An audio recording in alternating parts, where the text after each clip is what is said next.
Allez-y, vous pouvez tirer. Tirez, madame. Voilà. Analyser la data et après là-dessus. On peut faire les deux modalités. Ça peut être en système ouvert avec des avantages que ça peut avoir. Intervention,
on va vers l'échec.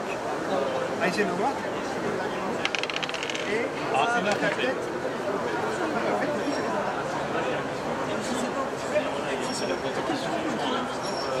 Quoi? Le freinage. Essayez d'être plus avec le volant. Le freinage. Plus vous allez donner des actes, plus ça sera compliqué. Là, si vous restez tout droit, allez.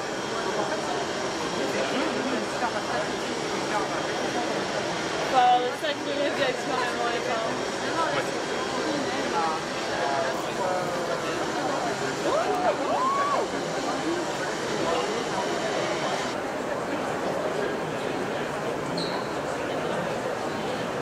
Donc bonjour à toutes et à tous, vous êtes sur le stand d'LNX eSport. Donc LNX eSport, c'est la structure eSport du ministère des Armées avec différents objectifs, en propre et aussi appuyer les initiatives existantes.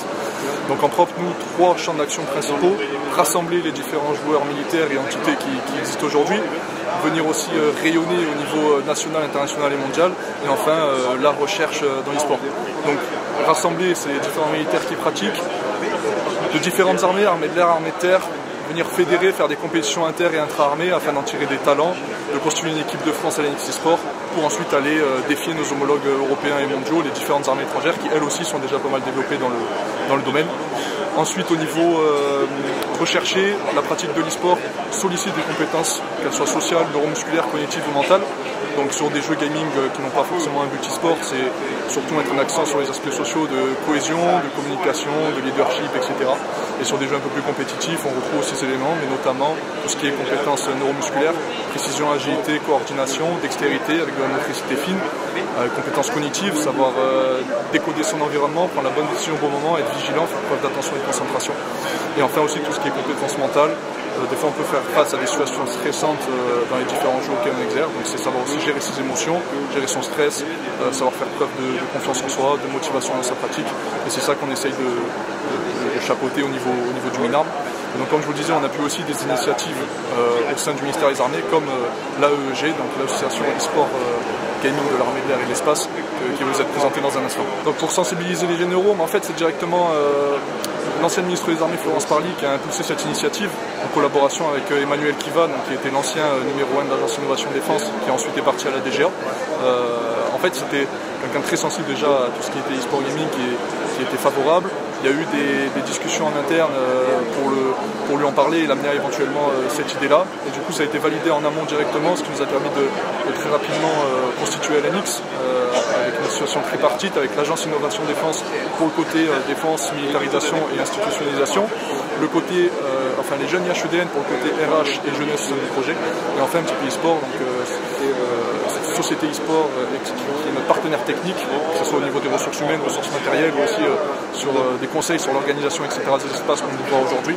Donc voilà, c'est vraiment en fait une demande qui est venue du ministère des Armées afin de développer l'e-sport et le gaming pour les compétences sociales, la cohésion, etc. Et aussi tout le champ exploratoire qu'on pourrait voir éventuellement avec l'IRBA, l'Institut de recherche biomédicale des armées, au niveau du transfert de ces compétences du monde de l'e-sport au monde des armées, puisque le monde militaire se numérise de plus en plus et de plus en plus 2.0, et c'est des compétences qu'on cherche de plus en plus au sein du Minarme. Alors les jeux que nous utilisons, nous c'est simple, on se base sur les jeux auxquels jouent les militaires tout simplement, c'est-à-dire que récemment on avait beaucoup de militaires qui jouaient à Rocket League, donc au sein de l'ANX on a organisé une compétition, l'Army Rocket Cup. Il y a eu plus d'une trentaine de joueurs qui ont participé, de toute armée, alors pas encore, il y avait un petit peu de l'armée de terre, un petit peu de militaires de services interarmes, beaucoup de militaires de l'armée de l'air et de l'espace parce qu'ils sont déjà très en avance à ce niveau-là. Il manquait aussi un petit peu de militaires de la marine, etc. Mais ça arrive petit à petit. Et ensuite les différents jeux en interne, ça va être en fonction de la demande. Des jeux, par exemple, on voit que dans l'armée de l'air et de l'espace, il y a des compétitions sur du sim racing, etc. Des jeux qui sont pas du tout militarisés. Mais il y a aussi beaucoup de joueurs sur les jeux traditionnels, Call of Duty, Counter-Strike, où là on est sur des jeux plus militarisés avec des notions de tactique, technique, combat, communication, leadership, qu'on retrouve aussi dans le monde militaire.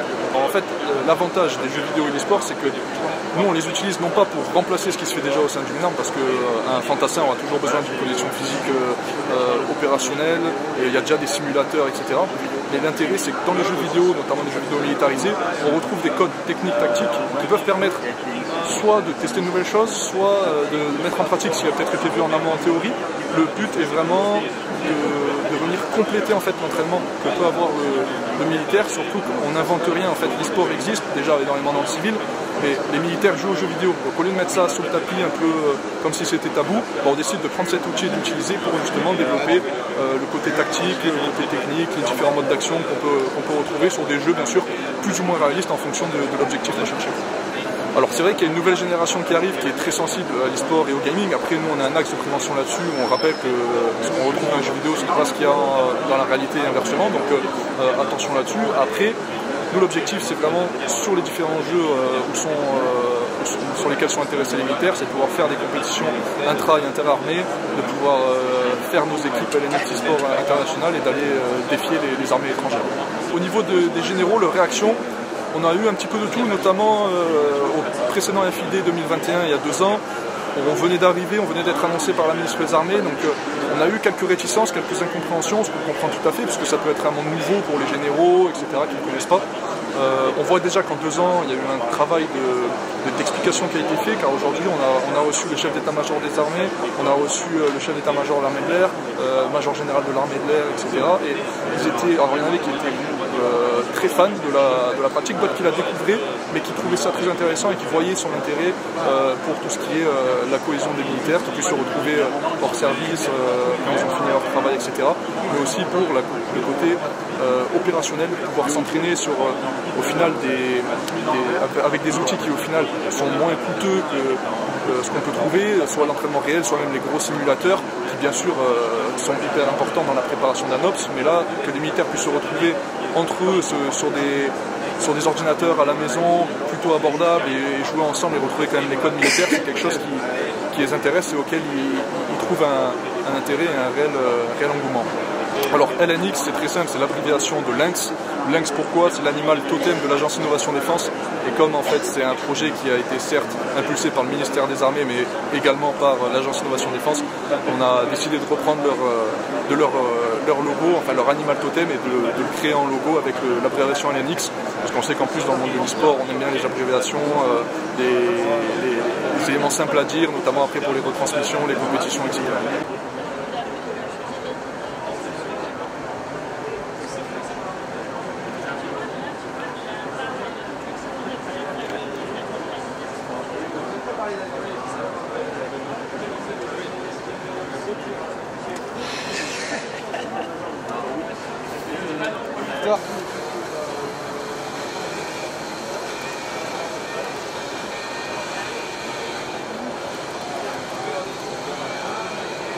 Bonjour, je suis le commandant Mathieu, je suis pilote dans l'armée de l'air et de l'espace. Il se trouve que je suis également le président de l'association qui porte le nom Armée de l'air et de l'espace e-sport et gaming, ou AAE e-sport. C'est une association qui a vocation à développer le gaming et l'e-sport dans l'armée de l'air, et en particulier fidèle à notre devise qui est du gaming par les aviateurs pour les aviateurs. Et notre but dans l'association est d'organiser la communauté, de rassembler les personnes qui sont parfois isolées dans les différentes bases ou en interarmée ou de façon insérée dans leurs états-majors, de les rassembler, que ce soit le soir à travers d'événements communautaires et de pouvoir jouer ensemble, ou bien aller peut-être plus tard créer des équipes d'e-sportifs et aller rayonner au profit de l'armée de l'air et de l'espace. Alors, il faut savoir que l'association a été lancée relativement officieusement, sous le manteau en quelque sorte, puisque c'était une poignée de passionnés qui ont été mis à contribution au départ, dont je faisais partie, et il nous a été proposé de développer cette communauté de joueurs sans autorisation préalable, avec juste une bienveillance exprimée.